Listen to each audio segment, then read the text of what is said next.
From the rifle. ये देखो rifle और बुलेट वाले में ना दो मासेस हैं, एक राइफल है और एक बुलेट है। तो हम राइफल को M1 कह लेते हैं, ये M1 हो गया, और बुलेट के मास को हम कह देते हैं क्या, M2। ठीक है। उसके बाद अगर मासेस दो हैं तो दो वेलोसिटीज होनी चाहिए। हमारे पास फॉर्मूला क्या होता है मोमेंटम का, M1,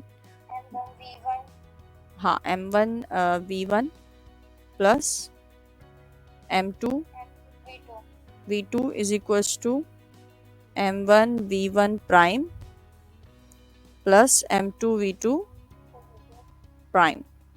या आप इसको U1 U2 ले लो और इसको V1 V2 ले लो, आपकी मर्जी है। ठीक है, आप लोगों ने मुझे बताया था कि आपने U1 U2 लिया हुआ है, ऐसा था? तो मैं इसको फिर U1 U2 ही कर लेती हूँ ना, वरना आप लोग कंफ्यूज हो गए फिर। ठीक है, ये M1 U1 हो गया और ये हो गया M2 U2। ठीक है, मासेस गिवन है। अब इनिशियल वेलोसिटी, दोनों की इनिशियल वेलोसिटी क्या होगी बताओ, मतलब फायर होने से पहले गन और बुलेट की वेलोसिटी क्या होगी?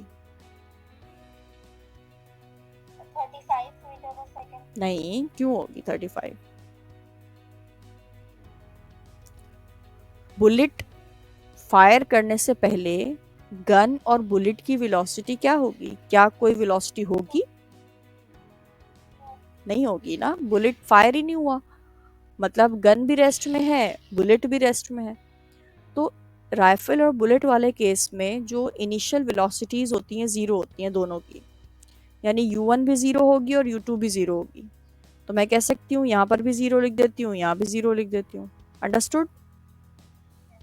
ठीक है, फाइनल वेलोसिटी V1 और V2। अब मुझे बताओ इसमें से ये जो गिवन है ये V1 है या V2 है? हमने M1 राइफल को नाम दिया है, रिमेंबर। 35 किसकी वेलोसिटी है? Bullet of mass, bullet of mass, mass of bullet, mass of bullet is 50 grams. तो यानी कि इन ये वेलोसिटी किसकी है, बुलेट की वेलोसिटी है ना। तो बुलेट को हमने M2 नाम दिया, यानी ये V2 है। अंडरस्टूड? यस, ये क्या है, ये मतलब सिंबल का हमें डिटेक्ट करना ज़रूरी है। अगर मैं इसको V1 लिख देती हूँ तो मेरा आंसर कुछ और आएगा फिर। ये किसकी वेलोसिटी है, ये बुलेट की है, और बुलेट को मैंने 2 का नाम दिया, तो मैं इसे V2 कहूँगी। और मुझे गन की वेलोसिटी निकालनी है, यानी V1 निकालनी है। रिकॉइल स्पीड क्यों कहते हैं? क्योंकि जब बुलेट फायर होती है ना तो आगे बुलेट जाती है और जो गन है ना वो हल्की सी पीछे की तरफ मूव करती है। इसे हम कहते हैं recoil velocity of rifle. Gun, rifle gun होती है ना, तो गन जो है वो हल्के से पीछे की तरफ मूव करती है, जिसे हम रिकॉइल कहते हैं। तो यानी राइफल की वेलोसिटी बैकवर्ड्स होगी और बुलेट की वेलोसिटी फॉरवर्ड्स होगी। यानी इन दोनों की जो स्पीड है, ये इनमें साइन का फ़र्क आएगा। अब जैसे V2 की वैल्यू पॉजिटिव है तो V1 की वैल्यू नेगेटिव आएगी, आप देखना। वैल्यूज पुट करते हैं। M1 क्या है 4, V1 निकालना है, M2 इज 50 ग्राम, अच्छा ग्राम्स है, तो सबसे पहले केजी में करेंगे ना। कन्वर्ट करेंगे ना। हाँ, 50 डिवाइड बाय 1000 क्या आएगी, 0.05 kg। तो ये आ गया 0.05 kg और V2 आ गया 35। अब इन दोनों को मल्टीप्लाई करो, क्या आ रहा है बताओ?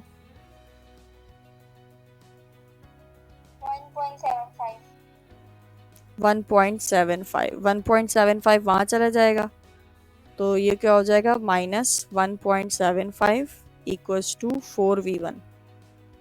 या इसको उल्टा करके लिख लो, मतलब 4V1 इधर लिख लो और -1.75 इधर लिख लो, कोई मसला तो नहीं है ना? ठीक है, 4 को 1.75 के नीचे ले आओ,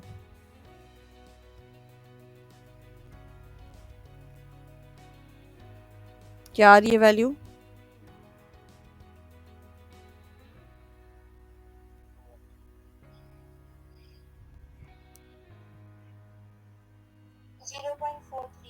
जीरो पॉइंट 0.43 मीटर पर second. And you can see ये किसकी वेलोसिटी है? ये गन की रिकॉइल स्पीड है विच इज़ वेरी स्मॉल। जब बुलेट फायर होती है तो बुलेट तो बहुत तेज जाती है ना, लेकिन गन ऐसा तो नहीं है पीछे बहुत तेजी से मूव करना शुरू हो जाएगी गन, नहीं ना। गन तो हल्का सा ऐसे हाथ पीछे की तरफ वेलोसिटी एक जग फील करता है, वो हल्की सी जो वेलोसिटी है वो ये है। हाँ हाँ, वेलोसिटी माइनस में आ सकती है ना।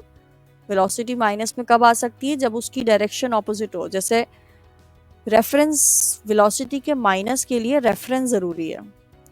जैसे v2 was 35 मीटर पर सेकेंड was पॉजिटिव, बुलेट आगे जा रही है, पॉजिटिव है।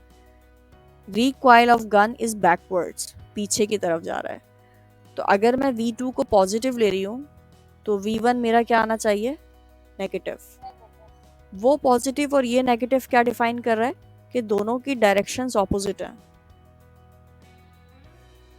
तो वेलोसिटी जब नेगेटिव ली जाती है तो उसके साथ कोई ना कोई रेफरेंस होता है दूसरी वेलोसिटी का।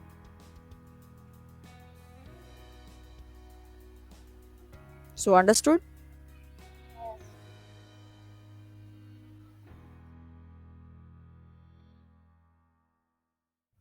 Let's suppose we have two bodies.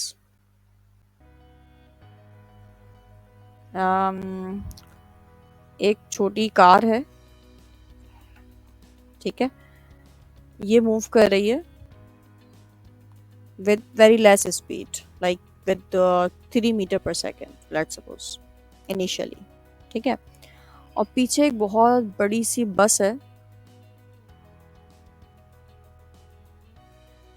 ठीक है, बहुत बड़ी सी बस है और वो बहुत हाई वेलोसिटी से आ रही है, अबाउट 100 मीटर पर सेकेंड, लेट्स सपोज। अच्छा अच्छा अच्छा,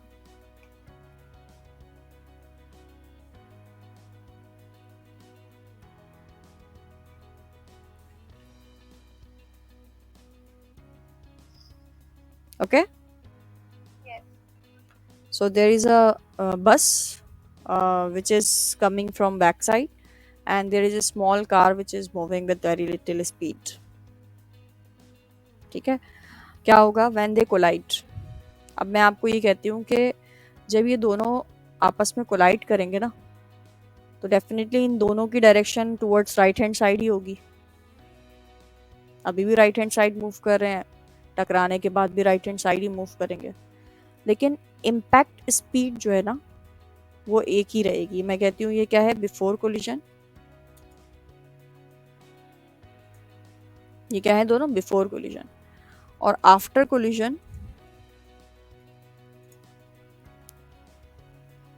ये बस क्या हो जाएगी? इससे कोलाइड करेगी,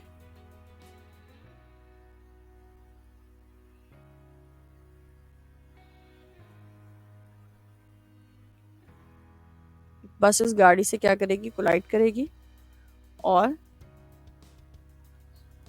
ये इसको समझो ऐसा होता है ना, गाड़ी आप पीछे से आके आगे वाली गाड़ी को टकराती है तो उसको ड्रैग करते हुए आगे तक ले जाती है। अक्सर फिल्मों वगैरह में दिखाते हैं नहीं है कि Yes. छोटी सी गाड़ी चल रही है और वो बड़ी वाली बस आके ट्रक आके टकराता है तो उसको आगे तक जो है वो ड्रैग करते हुए ले जाता है। तो हम कह सकते हैं कि दोनों की जो after impact, after collision, their both of their speeds will remain same, क्योंकि बड़ी वाली जो बस है वो छोटी वाली कार को ड्रैग करती हुई लेके जा रही है। लाइक इनका जो इम्पैक्ट स्पीड है after collision that will remain same. Am I right? Yes.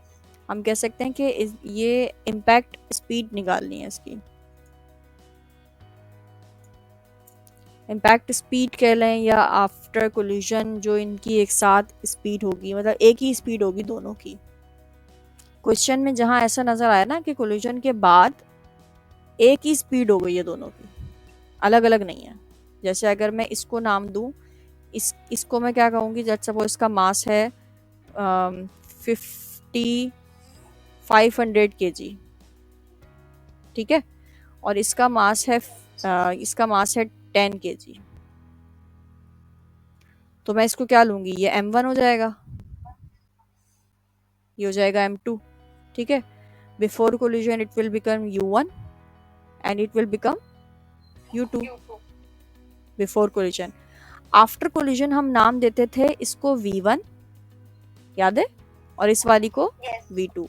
लेकिन अब मैं कह रही हूँ कि ये दोनों की स्पीड एक ही है, क्योंकि ये इसको आगे ड्रैग करती हुई लेके जा रही है, बड़ी वाली बस छोटी वाली बस को। तो दोनों की स्पीड अलग अलग नहीं है, बल्कि दोनों की स्पीड सेम हो गई है। तो हम इस बड़ी वाली बस जो है उसको छोटी कार को ड्रैग करते हुए लेके हाँ ना, आगे घसीटते हुए लेके जा रही है ना, तो हम कह सकते हैं कि दोनों की एक ही स्पीड होगी आफ्टर इम्पैक्ट, ठीक है। तो मैं v1 और v2 कहने के बजाय इसको कहती हूँ ये v है। क्या है, v। v1 और v2 नहीं है बल्कि v है, क्योंकि सेम है। अब आप फॉर्मूला लगा लें, ये v हमने निकालना है। तो हम क्या करेंगे, फॉर्मूला लगाएंगे। इस तरह के क्वेश्चंस आते हैं, m1 u1 plus m2 u2 is equals to m1 v1 plus m2 v2। अब जहाँ v1 v2 है वहां मैं v लिख सकती हूँ। Yes. यहाँ भी मैंने v लिख दिया और यहाँ भी मैंने v लिख दिया। अब इसको v को कॉमन ले लेते हैं।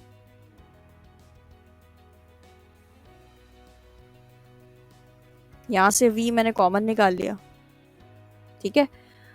ये साइड तो एज इट इज चल रही है नीचे, ठीक है।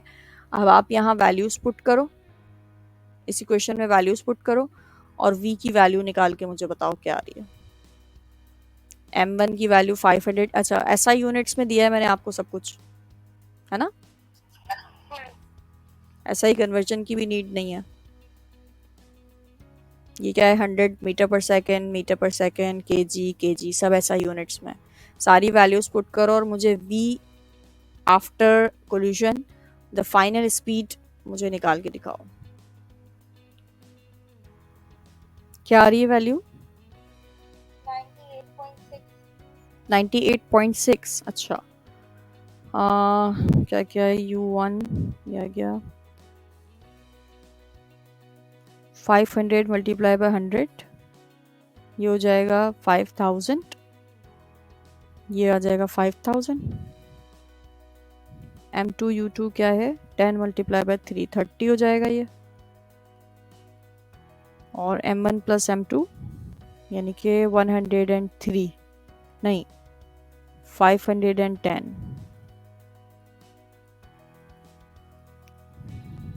ऐसे ही किया है बेटा। Yes. लेकिन मिस ये 500 मल्टीप्लाई बाय 100 तो करेंगे तो इसे 4 जीरो नहीं आएंगे। 500 मल्टीप्लाई बाय 100 करेंगे तो 40 आएंगे, बिल्कुल सही है। 100 इज 5 4 0 आएंगे, बिल्कुल सही है, 40 आएंगे।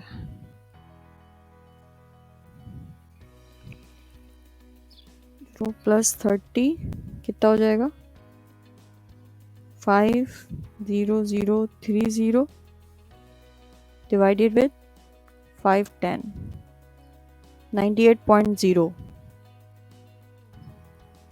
98.0 मीटर पर सेकेंड।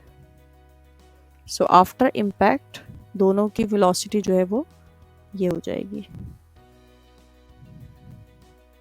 देखो कितना थोड़ा सा फर्क आया है। इसकी इनिशियल स्पीड कितनी थी, 100, है ना, और टकराने के बाद जो इम्पैक्ट स्पीड आ रही है वो कितना फर्क आ रहा है, 98, थोड़ी सी कम हुई ना।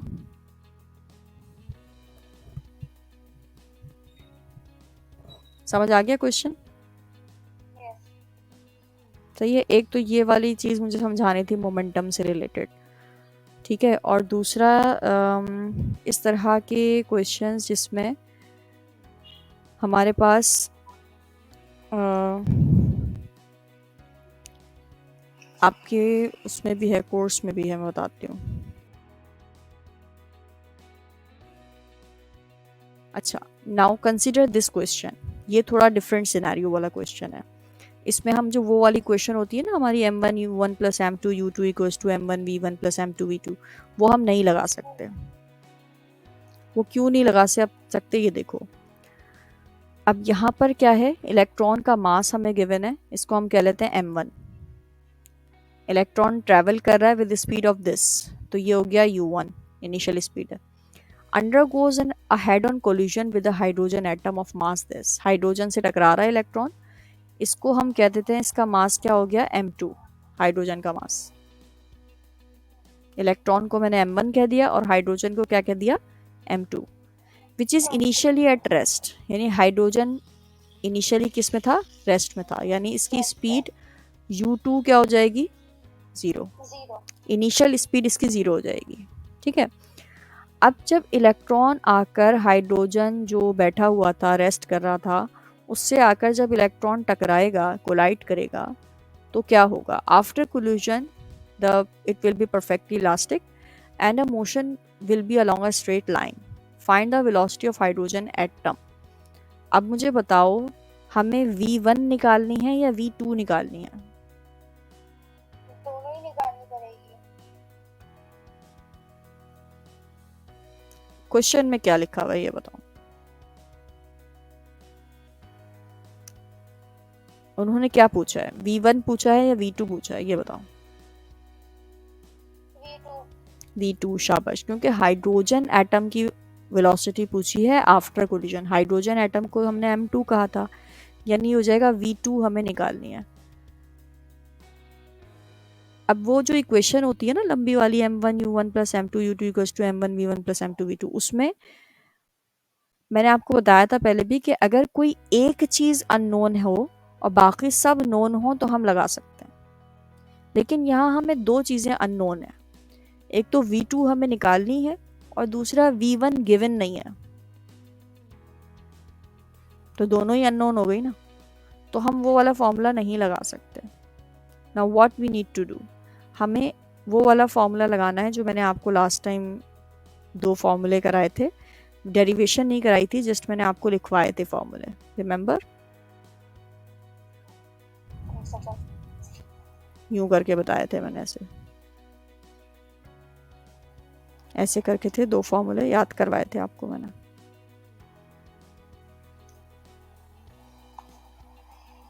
v1 is equals to m1 minus m2 upon m1 plus m2, ये वाले में u1 प्लस, हाँ मैंने पूछा था ना, सबके डिनोमिनेटर में क्या आ रहा था,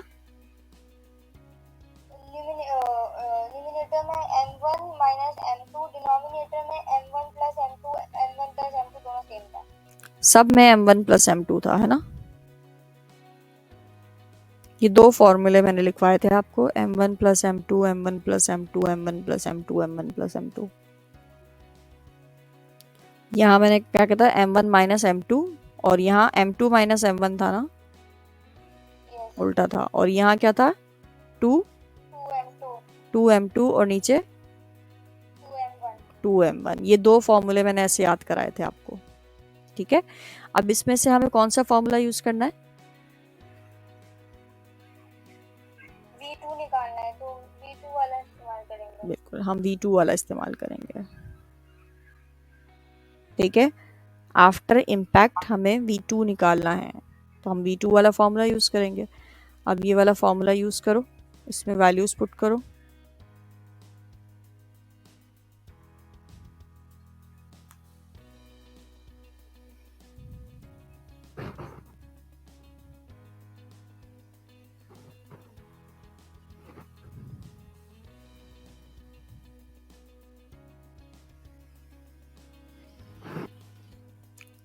टू m1 क्या है, 9.1 10 to the power minus 31 divided with m1 plus m2 कर लो, क्या आ रहा है,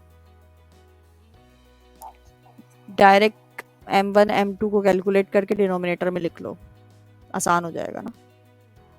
और u1 क्या है, 2 10 to the power 7 प्लस दोनों के डिनोमिनेटर में एक ही चीज़ आएगी जो कि मासेस को ऐड करके आएगी ना, और m2 माइनस m1 भी कर लो, यहाँ लिखो ऊपर। u2 क्या है, u2 तो 0 है। अच्छा ये तो आसान हो गया ना, यहाँ u2 जो है ना 0 है, तो यहाँ 0 लिख देंगे तो आगे वाली तो सारी पूरी टर्म ही 0 हो जाएगी, तो ऊपर नीचे लिखने का कोई मसला ही नहीं है। आप इसको कहो कि ये पूरा 0 हो गया, बिकॉज u2 is 0, तो सबसे मल्टीप्लाई होकर 0 0 ही हो जाएगा, तो लिखने की ज़रूरत ही क्या है, ये तो आसान हो गया ना। m1 प्लस m2 करो, क्या आ रहा है? एक्सपोनेंट के साथ करूँ? हाँ हाँ, साइंटिफिक कैलकुलेटर होगा ना, डायरेक्ट करो।